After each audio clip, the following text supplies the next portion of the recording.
ದಾಂಪತ್ಯ ಸವಿಗೆ ಸವಿ ನೀಡುವ ಬೇಂದ್ರೆಯವರ ಒಲವೇ ನಮ್ಮ ಬದುಕು. ಶಬ್ದಗಾರುಡಿಗ ದ.ರಾ ಬೇಂದ್ರೆಯವರು 1896 ಜನವರಿ 31ರಂದು ಧಾರವಾಡದ ಪೋತ್ನಿಸ್ ಓಣಿಯಲ್ಲಿ ಜನಿಸಿದ್ದಾರೆ. ಅವರ ತಂದೆ ರಾಮಚಂದ್ರ ಭಟ್ಟ, ತಾಯಿ ಅಂಬವ್ವ. ಬೇಂದ್ರೆಯವರ ಕಾವ್ಯನಾಮ ಅಂಬಿಕಾತನಯ ದತ್ತ. ಮಹಾರಾಷ್ಟ್ರದ ಪುಣೆಯ ಠೋಸರ್ ಮನೆತನದ ವೈದಿಕ ಕುಟುಂಬಕ್ಕೆ ಸೇರಿದ ಬೇಂದ್ರೆಯವರ ಪೂರ್ವಜರು ಕ್ರಮೇಣ ಗದಗಿನ ಸಮೀಪದ ಶಿರಹಟ್ಟಿಗೆ ಬಂದು ನೆಲೆಸಿದ್ದಾರೆ. ಒಂದು ಕಾಲಕ್ಕೆ ವೈಭವದಿಂದ ಮೆರೆದ ಅವರ ಪೂರ್ವಜರು ವಲಸೆ ಹೋಗುವಾಗ ಬರಿಗೈಯವರಾಗಿದ್ದುದರಿಂದಲೇ ಬೇಂದ್ರೆಯವರ ತಂದೆ ತಾಯಿ ಬಡತನ ಅನುಭವಿಸಿದ್ದು ಈಗ ಇತಿಹಾಸವಿದೆ. 11ನೇ ವಯಸ್ಸಿನಲ್ಲೇ ಬೇಂದ್ರೆಯವರು ತಮ್ಮ ತಂದೆಯವರನ್ನು ಕಳೆದುಕೊಂಡು ವಿದ್ಯಾಭ್ಯಾಸಕ್ಕಾಗಿ ಕಷ್ಟ ಅನುಭವಿಸಿದ್ದಾರೆ. 1913ರಲ್ಲಿ ಧಾರವಾಡದ ವಿಕ್ಟೋರಿಯಾ ಹೈಸ್ಕೂಲ್ನಿಂದ ಮೆಟ್ರಿಕ್ ಪಾಸಾದ ಬೇಂದ್ರೆಯವರು ಬಳಿಕ ಪುಣೆಯ ಫರ್ಗ್ಯೂಸನ್ ಕಾಲೇಜಿನಲ್ಲಿ ಓದಿ 1918ರಲ್ಲಿ BA ಪದವಿ ಪೂರೈಸಿಕೊಂಡ ನಂತರ ನೌಕರಿ ಪಡೆಯಲು 10 ವರ್ಷ ಅಲೆದಾಡಬೇಕಾಯಿತು. ಬೇಂದ್ರೆಯವರು ತಮ್ಮಲ್ಲಿರುವ ರಾಷ್ಟ್ರೀಯ ಪ್ರಜ್ಞೆ ಹಾಗೂ ಪ್ರತಿಭಟನಾ ಧೋರಣೆಯಿಂದಾಗಿ ಪ್ರಾರಂಭದಲ್ಲಿ ಪರದಾಡುವಂತಾಗಿದೆ. ಅವರ ನರಬಲಿ ದೇಶಭಕ್ತಿ ಗೀತೆ ರಾಜ್ಯದ್ರೋಹದ ಆಪಾದನೆಗೆ ಕಾರಣವಾಗಿ ಹಿಂಡಲಗ ಜೈಲಿನಲ್ಲಿ ಸೆರೆಮನೆ ವಾಸ ಅನುಭವಿಸುವುದಕ್ಕೆ ಕಾರಣವಾಗಿದೆ. ಬೇಂದ್ರೆಯವರ ಕಾವ್ಯಗಾರುಡಿಗರಾಗಿ ಮೋಡಿ ಮಾಡುವುದರ ಜೊತೆಗೆ ಸಮಕಾಲೀನ ಸಾಮಾಜಿಕ ರಾಜಕೀಯ ಆಗುಹೋಗುಗಳಿಗೆ ತುಡಿದಿದ್ದರಿಂದಲೇ ಅವರು ಆಳುವ ಸರ್ಕಾರವಾದ ಬ್ರಿಟಿಷರಿಂದ ತೊಂದರೆ ಎದುರಿಸಬೇಕಾಯಿತು. ನಿರುದ್ಯೋಗ ಪರ್ವ ಮುಗಿದ ಮೇಲೆ ಗದಗ್, ಹುಬ್ಳಿಗಳಲ್ಲಿ ಹೈಸ್ಕೂಲ್ ಮಾಸ್ತರಿಕೆ ಮಾಡಿದ ಬೇಂದ್ರೆಯವರು 1944ರಲ್ಲಿ ಸೊಲ್ಲಾಪುರದ DAV ಕಾಲೇಜಿನಲ್ಲಿ ಕನ್ನಡ ಪ್ರಾಧ್ಯಾಪಕರಾಗಿ ಕಾರ್ಯನಿರ್ವಹಿಸಿದ್ದಾರೆ. 12 ವರ್ಷಗಳಲ್ಲೇ ನಿವೃತ್ತಿ ಹೊಂದಿ ಮತ್ತೆ ಧಾರವಾಡದ ಸಾಧನಕೇರಿಯ ಶ್ರೀ ಯಾಡಾ ನಿಲಯದಲ್ಲಿ ನೆಲೆ ನಿಂತು ಆಕಾಶವಾಣಿ ಕೇಂದ್ರದಲ್ಲಿ ಸಾಹಿತ್ಯ ಸಲಹೆಗಾರರಾಗಿ ಸೇವೆ ಸಲ್ಲಿಸಿ ಬದುಕಿನ ಬಂಡಿ ಸಾಗಿಸಿದ್ದಾರೆ. ಪುಣೆ, ಸೊಲ್ಲಾಪುರ್, ಧಾರವಾಡಗಳ ಮಧ್ಯೆ ಬದುಕಿನ ಮಹತ್ವದ ಹಂತಗಳನ್ನು ದಾಟಿ ಪಟ್ಟ ಪಾಡೆಲ್ಲವೂ ಹುಟ್ಟು ಹಾಡಾಗಿಸಿ ಕನ್ನಡಿಗರ ಮನ ಸೊರೆಗೊಂಡಿದ್ದಾರೆ.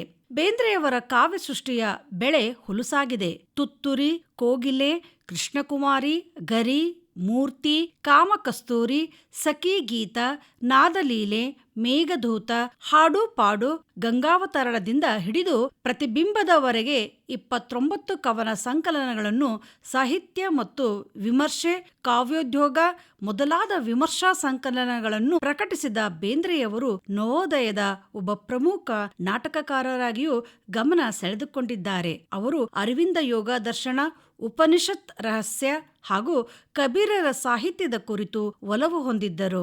ಆಧ್ಯಾತ್ಮ ಹಾಗೂ ಬಾಳಿನ ಮರ್ಮವನ್ನು ಅರಿತ ಬೇಂದ್ರೆಯವರು ಅರಳು ಮರಳು, ನಾಲ್ಕು ತಂತಿ, ಒಲವೇ ನಮ್ಮ ಬದುಕು ಕವನ ಸಂಕಲನಗಳಲ್ಲಿ ಮಾನವ ಹೊಂದಿರಬೇಕಾದ ಎಲ್ಲ ಅನುಭವ ಹಾಗೂ ಹೊಸತನದತ್ತ ಬೆಟ್ಟು ಮಾಡಿ ತೋರಿದ್ದಾರೆ. ಇನ್ನು ಬೇಂದ್ರೆಯವರ ದಾಂಪತ್ಯ ಸವಿಗೆ ಸವಿ ನೀಡುವ ಒಲವೇ ನಮ್ಮ ಬದುಕು.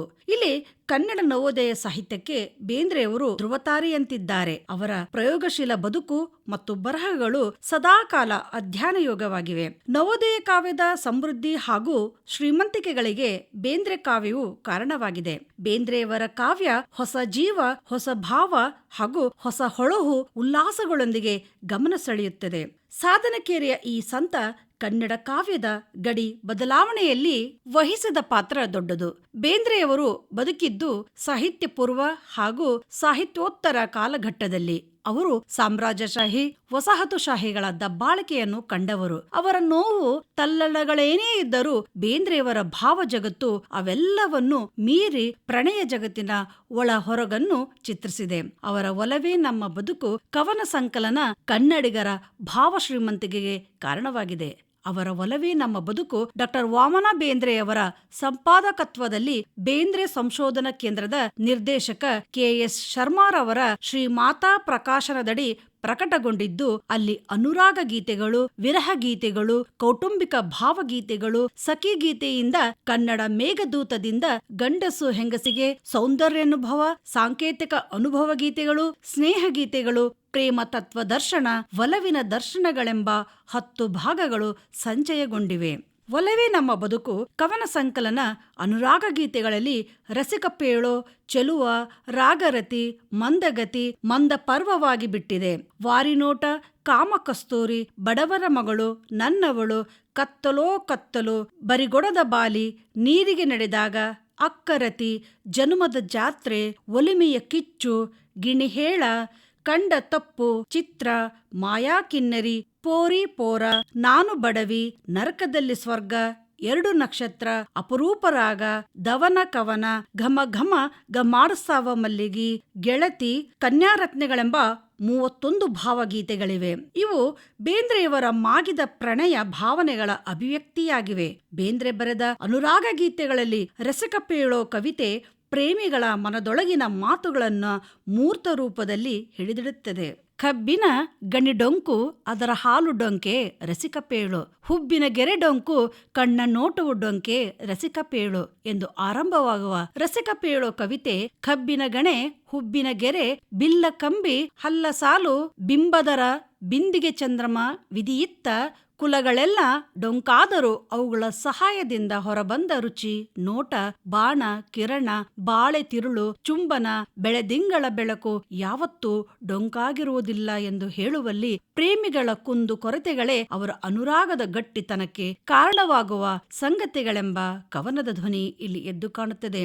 ನೋಡವ್ವ ನನಗಾರತಿ, ಮೊಲಗೂಸು ಇರುವಾಗಿನ ಕಾಮಣ್ಣನೊಲ್ಲು ಕಾಣುವ ಯಾರವ್ವ ಯುವ ಚೆಲುವ ಎಂಬ ಚೆಲುವ ಕವಿತೆಗಳ ಸಾಲುಗಳು ಮಹತ್ವದಾಗಿದೆ. ಸೃಷ್ಟಿಯ ಮೂಲವೇ ಮನೋಭಯಕೆಯಾಗಿರುವುದರಿಂದ ಬೇಂದ್ರೆಯವರು ಕಾಣುವ ನೋಟಕ್ಕೆ ಬೆಲೆ ಇದೆ. ಪ್ರಕೃತಿ ಪುರುಷ ಸೃಷ್ಟಿಯ ಮೋಹಕ ಜೀವಿಗಳಾಗಿದ್ದಾರೆ.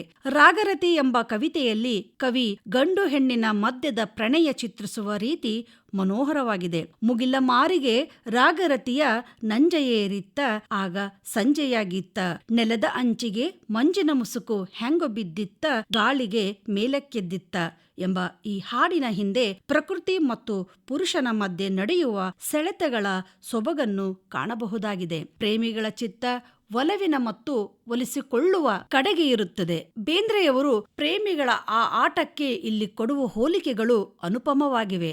ಮಳ್ಳಗಾಳಿ ಸುಳುಕೈಲಿ ಸೆರಗನ್ನು ಹಿಡಿದಾಂಗ ಮತ್ತು ಬೆರಿಗಿಲೆ ಬಿಟ್ಟಾಂಗ ಎಂಬ ಹೋಲಿಕೆ ಅದ್ಭುತವಾಗಿದೆ. GS ಶಿವರುದ್ರಪ್ಪನವರು ಹೇಳುವಂತೆ, ನಾವು ಲೋಕ ವ್ಯಾಪಾರಗಳಲ್ಲಿ ಸುಮ್ಮನೆ ತೊಡಕಾಗುತ್ತೇವೆ, ತಳಮಳಗೊಳ್ಳುತ್ತೇವೆ. ನಾವು ಕವಿ ಕಾಣುವಂತಹ ಚೆಲುವನ್ನು ಕಾಣಲು ಅಸಮರ್ಥರಾಗಿರುತ್ತೇವೆ ಎಂಬುದು ಸತ್ಯ. ಲೌಕಿಕ ಜಂಬದ ಬಿಟ್ಟಾಗಲೇ ನಾವು ಸಹೃದಯರಾಗಲು ಸಾಧ್ಯ. ಇನ್ನು ಬೇಂದ್ರೆಯವರ ಮಗ ವಾಮನ ಬೇಂದ್ರೆಯವರು ಹೇಳುವಂತೆ, ಪ್ರೀತಿಯಲ್ಲಿರುವ ಗಾಢವಾದ ಆಸಕ್ತಿ ಪ್ರೇಮವಾಗಿ ಹರಿದು ಅನುರಾಗವಾಗಿ ಅದು ರಸವಾಗಿ ಆನಂದವನ್ನುಂಟು ಮಾಡುತ್ತದೆ ಎಂಬುದು ಮಹತ್ವದಾಗಿದೆ. ಯಾವುದು ಆನಂದದಾಯಿಯೋ ಅದರಲ್ಲಿ ಮನುಷ್ಯ ಮುಳುಗುವುದು ಸಹಜ. ವಾರಿನೋಟ ಹಾರುತ್ತಿತ್ತೋ ಹೊಳಿಮ್ಯಾಗ, ಹೊಸ ಹರೆ ಈಸುತ್ತಿತ್ತೋ ಹೊಳಿಮ್ಯಾಗ ಎಂಬ ಹಾಡಿನಲ್ಲಿ ಬೇಂದ್ರೆಯವರು ಹರೆಯದ ಗಂಡು ಹೆಣ್ಣಿನ ಮನೋವ್ಯಾಪಾರವನ್ನು ಪ್ರಬಲವಾಗಿ ಚಿತ್ರಿಸಿದ್ದಾರೆ. ವಾರಿನೋಟ ಬೀರುವ ಹೆಣ್ಣು ಹೊಳೆಯ ದಂಡೆಯ ಮೇಲೆ ಓಡಾಡುತ್ತಿರಲು ಹೊಳೆಯಲ್ಲಿ ಈಜಾಡುವ ಗಂಡಿಗೆಷ್ಟು ಸ್ಫೂರ್ತಿ ಎಂಬುದರ ಕಲ್ಪನೆ ಇಲ್ಲಿದೆ. ಹರೆಯದ ಹೆಣ್ಣು ಗಂಡು ಸಂಸಾರ ಸಾಗರದಲ್ಲಿ ಈಸಲೇಬೇಕಾದ ಸಂದರ್ಭ, ಪ್ರೀತಿ ಪ್ರೇಮದ ಭಾವನೆಗಳನ್ನ ಈ ಕವಿತೆ ಎತ್ತಿ ತೋರಿದೆ. ನೀರಿಗೆ ನಡೆದಾಗ ಎಂಬ ಕವಿತೆಯಲ್ಲಿ ಬೇಂದ್ರೆಯವರು ನೀರಿಗೆ ನಡೆದಾಗ ನೀರಿಗೆ ಚಲ್ಲಾಟ, ನೀರೇ ನೀರೆಲೆ ಬರುವಾಗ ಕಣ್ಣೀನ ನೀರ ಇಳಿದಾವಗಲ್ಲಾದ ಎಂಬಲ್ಲಿ ಹರಿಯುವ ನೀರೇ ಹೆಣ್ಣಿನ ಕಣ್ಣೀರಿನ ಕತೆ ಹೇಳುವುದು ಮಹತ್ವದಾಗಿದೆ. ನಾವೆಣಿಸಿದಂತೆ ಬಾಳಿನಲ್ಲಿ ಏನೂ ನಡೆಯದು, ಕಷ್ಟದಲ್ಲೇ ದೇವರ ನೆನಪಾಗುವುದು. ಬೇಂದ್ರೆಯವರು ಹೆಣ್ಣನ್ನು ಸೃಷ್ಟಿಯ ಒಂದು ಭಾಗವಾಗಿ ಕಂಡಿದ್ದಾರೆ. ಜನುಮದ ಜಾತ್ರೆ ಎಂಬ ಕವನದಲ್ಲಿ ಬೇಂದ್ರೆಯವರು ಒಲಿಮೆಯನ ಚೊಂದು ಕುಲುಮೆಯ ಕಿಚ್ಚವ್ವ, ಹುಲುಜೀವ ಕಾದು ಕಮರಿತ್ತು, ಒಳ ಜೀವ ಒಲಿಮೆಗೆ ಹ್ಯಾಂಗೋ ಬಾಳತು ಎಂಬಲ್ಲಿ ವಿರಹದ ನೋವು ವ್ಯಕ್ತವಾಗಿದೆ. ಬೇಂದ್ರೆಯವರ ಅನುರಾಗ ಎಂಬಲ್ಲಿ ವಿರಹವೂ ಇದೆ, ಶೃಂಗಾರವೂ ಇದೆ. ತಮ್ಮ ಕಾರಂಜಿಯಲ್ಲಿ ಬೇಂದ್ರೆ ದೈಹಿಕವಾಗಿ, ಮಾನಸಿಕವಾಗಿ, ಸಾಮಾಜಿಕ ಹಾಗೂ ಆಧ್ಯಾತ್ಮಿಕವಾಗಿ ಹೆಣ್ಣು ಗಂಡಿನ ಸಂಬಂಧದ ರೀತಿ ನೀತಿಗಳನ್ನ ಸೆರೆ ಹಿಡಿದಿರುವುದು ಗಮನಾರ್ಹವಾಗಿದೆ. ಕನ್ನಡದ ಧೀಮಂತ ವಿಮರ್ಶಕ ಡಿ.ಆರ್. ನಾಗರಾಜ್ ಅವರು ತಮ್ಮ ಶಕ್ತಿ ಶಾರದೆ ಮೇಳ ಸಂಶೋಧನಾ ಕೃತಿಯಲ್ಲಿ ಹೇಳಿರುವಂತೆ ಬೇಂದ್ರೆಯವರ ಜೀವನ ದರ್ಶನದ ಆಸ್ತಿಭಾರವೆಂದರೆ ಪ್ರಣಯ, ಅದಕ್ಕೆ ಪ್ರೀತಿ, ಪ್ರೇಮ, ಕಾಮ, ಒಲವು ಎಂಬ ಹೆಸರುಗಳು ಬೇರೆ ಬೇರೆ ಕಡೆ ಬರುತ್ತವೆ. ಒಂದೇ ಶಕ್ತಿ ಬೇರೆ ಬೇರೆ ರೂಪಗಳಲ್ಲಿ ಕಾಣುವ ವಿಶೇಷ ಸ್ಥಿತಿ ಇದು. ಜೀವನವನ್ನು ಎಲ್ಲಾ ಹಂತಗಳಲ್ಲಿ ನಡೆಸುತ್ತಿರುವ ಶಕ್ತಿಯೇ ಪ್ರಣಯ ಎಂಬುದು ಬೇಂದ್ರೆಯವರ ಮೂಲ ತಾತ್ವಿಕ ಸೆಲೆ ಎಂಬಲ್ಲಿ ಕಾವ್ಯದ ಮಹತ್ವ ಅರಿವಿಗೆ ಬರುತ್ತದೆ. ಪೋರಿ ಪೋರ ಕವಿತೆಯಲ್ಲಿ ಬೇಂದ್ರೆ ಎಂಥವರನ್ನೂ ಮರುಳು ಮಾಡುವ ಕಾಮದ ಆಕರ್ಷಣೆ ಕುರಿತು ಹೇಳಿದ್ದಾರೆ. ಪೋರಿ ನೀನು ನಾನು ಪೋರ ಮಾರಿ ಕಣ್ಣಿಗೆ ಮರುಳರಾಗಿ ನೆಚ್ಚಿ ಮೆಚ್ಚಿ ಕೂಡಿದೆವು, ಬೇರೆ ಇಲ್ಲ ಇದ್ದರೆ ಶಿವನೇ ಬಲ್ಲ ಎಂಬಲ್ಲಿ ನಿಸರ್ಗ ಸಹಜ ಆಕರ್ಷಣೆ ಇದೆ. ಹೆಣ್ಣು ಗಂಡಿನ ಎಳೆತ ಸೆಳೆತಗಳಲ್ಲೇ ಪ್ರಾಣಧರ್ಮವಾಗಿ ಮನೋಧರ್ಮವಾಗಿ ವ್ಯಾಮೋಹಕ್ಕೆ ಕಾರಣವಾಗುವುದು ಚಿಂತನೆ ತೊಡಗಿರುತ್ತದೆ. ಖ್ಯಾತ ಗೀತೆ ರಚನಕಾರ ದೊಡ್ಡ ರಂಗೇಗೌಡವರು ಹೇಳುವಂತೆ, ಒಬ್ಬ ಕವಿಯ ಕಾವ್ಯ ಭೂಮಿಕೆಯನ್ನು ಅರಿಯುವ ಪ್ರಯತ್ನದಲ್ಲಿ ಅವನ ಮನೋಭೂಮಿಕೆಯನ್ನು ತಿಳಿಯುವುದು ಸಾಧ್ಯವಾಗುತ್ತದೆ. ಅವನ ಆಸ್ಥೆ, ಆಸಕ್ತಿ, ನಿಲುವುಗಳು ಕವಿತೆಯ ರೂಪ ಧರಿಸುತ್ತಾ ಹೋಗುವುದು ಸಾಮಾನ್ಯ ಸಂಗತಿ. ಕವಿಯ ಹುಚ್ಚಾಟಗಳು ನುಡಿ ಸಂಹಿತೆಗಳಾಗಿ ರಸಿಕರಿಗೆ ಕೂರಲಿಗಾಗಿ ಪರಿಣಮಿಸುವುದು ಸಹಜ ಎಂಬ ಹೇಳಿಕೆ ಮಹತ್ವದಾಗಿದೆ. ಬೇಂದ್ರೆಯವರ ಒಲವೇ ನಮ್ಮ ಬದುಕು ಕವಿತೆಯಲ್ಲಿ ನಾನು ಬಡವಿ ಆತ ಬಡವ ಒಲವೇ ನಮ್ಮ ಬದುಕು ಎಂಬ ಸಾಲು ಬಡತನವನ್ನೇ ಒತ್ತಿ ಹೇಳುವ ರೀತಿಯಿಂದ ಅದು ಗಮನ ಸೆಳೆಯುತ್ತದೆ. ಇಲ್ಲಿ ಏನೂ ಇಲ್ಲದ ಬಡ ಪ್ರೇಮಿಗಳು ಬಡತನದ ಕಾರಣದಿಂದಲೇ ಹತ್ತಿರರಾಗಿದ್ದಾರೆ. ನಿಜವಾದ ಪ್ರೇಮಿಗಳಿಗೆ ಬಡತನ ಸಿರಿತನ ಮುಖ್ಯವಾಗುವುದೇ ಇಲ್ಲ. ಅಲ್ಲಿರುವುದು ಹೃದಯ ಬೆಸುಗೆಯ ನಿಷ್ಕಲ್ಮಶ ಪ್ರೀತಿ ಮಾತ್ರ.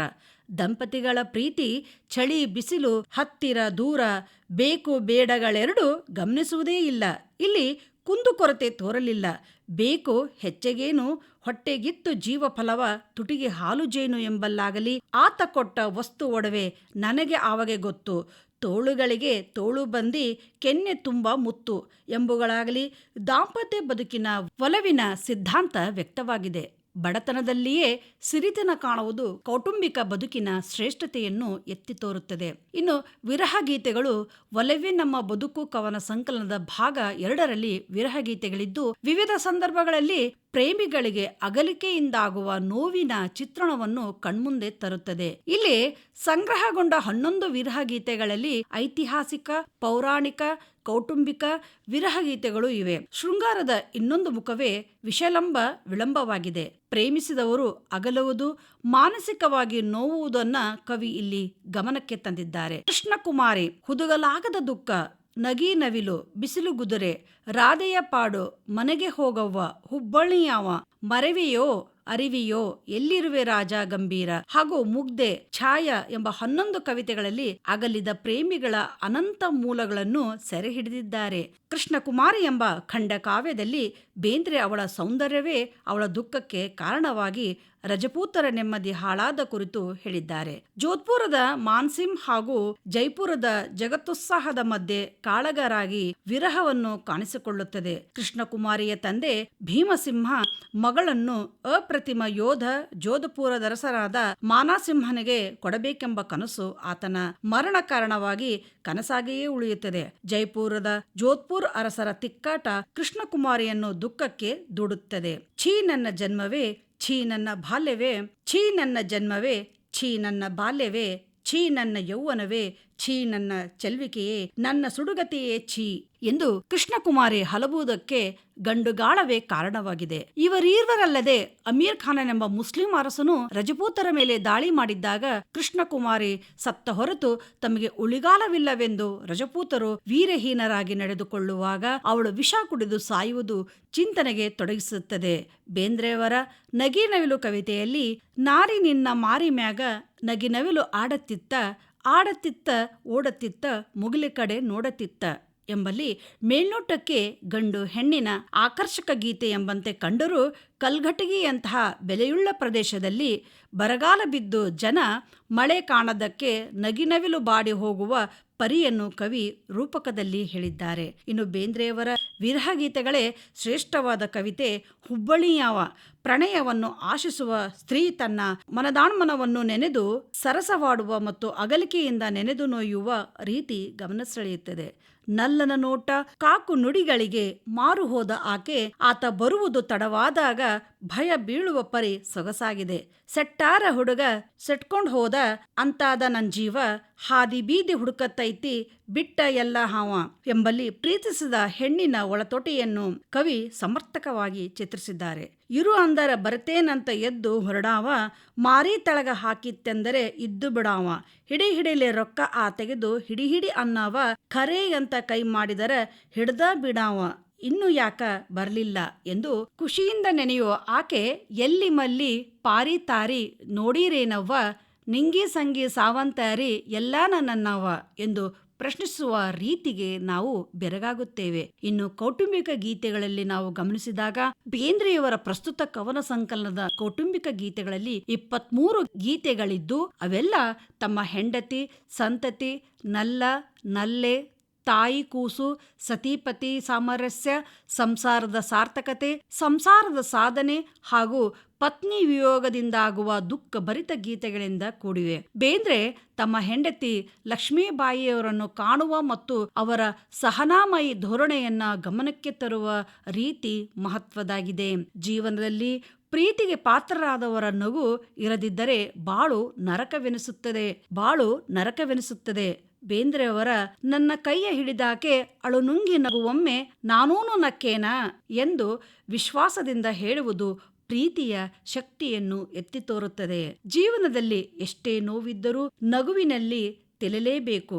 ಬಡತನ, ಸಿರಿತನ, ಕಡೆತನ ಸುಳಿದಾವೇನಾ ಎಂಬ ಆತನ ಪ್ರಶ್ನೆಯು ಭರವಸೆಯ ಹೊಂಗಿರಣವೇ ಆಗಿದೆ. ನಸುನಗುತ್ತಾ ಬಂದೇವ, ನಸುನಗುತ್ತಾ ಬಾಳೋಣ, ತುಸುನಗುತ್ತಾ ತೆರಳೋಣ ಎಂಬ ಮಾತು ಸತ್ಯವನ್ನು ಮನಗಾಣಿಸುವ ನಿಟ್ಟಿನಲ್ಲಿ ಪರಿಣಾಮಕಾರಿಯಾಗಿದೆ. ಬೇಂದ್ರೆಯವರ ಕವಿತೆಗಳು ಇಂಥ ಹೊಳಹುಗಳಿಂದಲೇ ನಮಗೆ ಆಪ್ತವಾಗಿ ಬಿಡುತ್ತವೆ. ಅವರ ಪ್ರಸಿದ್ಧ ಭಾವಗೀತೆ ನೀ ಹಿಂಗ ನೋಡಬೇಡ ನನ್ನ ಮಗಳು ಲಲಿತಾ ಮರಣ ಹೊಂದಿದ್ದಾಗ ಬರೆದಿದ್ದಾದರೂ ದುಃಖ ಹೇಗೆ ಹೊರ ಬರಬಲ್ಲದು ಎಂಬುದಕ್ಕೆ ಸಾಕ್ಷಿಯಾಗಿದೆ. ಸಂಸಾರ ಸಾಗರ, ದುಃಖ ಅಪಾರ, ಆದರೂ ಸಂಯಮದ ಕಟ್ಟೆ ಒಡೆದಾಗ ಹೆಣ್ಣು ಅಸಹಾಯಕಳಾಗಿ ನೋಡುವ ನೋಟವೇ ಹೃದಯ ತಿವಿಯುತ್ತದೆ. ಇಷ್ಟಾದರೂ ಕವಿ ಅವಳ ದುಃಖದ ಕಟ್ಟೆ ಒಡೆಸಲು ಅತ್ತಾರ ಅತ್ತು ಬಿಡು ಹೊನಲು ಬರಲಿ, ನಕ್ಕಾಕ ಮರಸಿತ್ತಿ ದುಃಖ ಎದೆಬಡಿಸಿ ಕೆಡವು, ಬಿರಿಗಣ್ಣು ಬೇಡ ತುಟಿಗಚ್ಚಿ ಹಿಡಿಯದಿರು ಬಿಕ್ಕ ಎಂದು ನುಡಿಯುವಲ್ಲಿನ ಮಾನಸಿಕ ಪಕ್ವತೆ ಪರಿಭಾವನೆಗೆ ಯೋಗ್ಯವಾಗಿದೆ. ದುಃಖದ ನಡುವೆ ವಿವೇಕ ಶೂನ್ಯವಾದ ಪ್ರಲಾಪದ ಬದಲು ಸ್ಥಿತಪ್ರಜ್ಞತೆ ತಂದುಕೊಳ್ಳಲು ಕವಿ ಇಲ್ಲಿ ನಡೆಸುವ ಕಸರತ್ತು ಮನಮಿಡಿಯುತ್ತದೆ. ಬೇಂದ್ರೆಯವರ ಒಲವಿನ ಕವಿ, ಶಬ್ದಗಾರುಡಿಗ ಕವಿ, ಅವರ ಪ್ರೇಮ ತತ್ವದರ್ಶನ ಸಖೀಗೀತದಲ್ಲಿ ಎದ್ದು ಕಾಣುತ್ತದೆ. ಇಲ್ಲಿ 40 ಚೌಪರಿಗಳಿದ್ದು ಪ್ರಣಯ, ದಾಂಪತ್ಯ ಹಾಗೂ ಪ್ರಾಣ ಪ್ರಘಾತ ಕುರಿತ ವಿವರಗಳಿವೆ. ಸಪ್ಪೆ ಬಾಳೆಗಿಂತ ಉಪ್ಪು ನೀರು ಲೇಸು ಎಂಬ ವರಕವಿ ಬೇಂದ್ರೆಯವರ ಧೋರಣೆ ಮನೋಮೋಹಕವಾಗಿದೆ. ನನಗೂ ನಿನಗೂ ಅಂಟಿದ ನಂಟಿನ ಕೊನೆ ಬಲ್ಲವರ್ಯಾರು ಕಾಮಾಕ್ಷಿಯೇ ಎನ್ನುವ ಚರಮ ಸಾಲುಗಳೊಂದಿಗೆ ಬೇಂದ್ರೆಯವರ ಹೆಣ್ಣಿನ ಕಾತುರ, ಗಂಡಿನ ಆತುರ ಹಾಗೂ ವಿಧಿಯಾಟದ ಒಳ ಸಂಚಿನ ಬಗೆಗೂ ಮಾತನಾಡಿದ್ದಾರೆ. ಆಹಾ, ಹಾ ಜೀವದ ಗೆಳತಿ, ಜೀವದ ಜೊತೆಗಾರ್ತಿ, ನೀನಿಲ್ಲದಾನಿರಲು ನೆಲವಿದೆಯೇ, ನನಗೂ ನಿನಗೂ ಅಂಟಿದ ನಂಟಿನ ಕೊನೆ ಬಲ್ಲವರ್ಯಾರು ಕಾಮಾಕ್ಷಿಯೇ ಎಂಬಲ್ಲಿ ಅವರ ಮಾತು ಮಧುರ. ಜೀವನಿಗಾಧಾರ, ಜೀವನಾಮೃತ ಧಾರೆ. ಇಂಥ ದಾರ್ಶನಿಕತೆಯಿಂದಲೇ ಬೇಂದ್ರೆಯವರು ಜ್ಞಾನಪೀಠಕ್ಕೆ ಅರ್ಹರಾದ ಕವಿಯಾಗಿದ್ದಾರೆ. ಕನ್ನಡಿಗರ ಹೃದಯ ಸಾಮ್ರಾಜ್ಯದಲ್ಲಿ ರಾರಾಜಿಸುತ್ತಿದ್ದಾರೆ.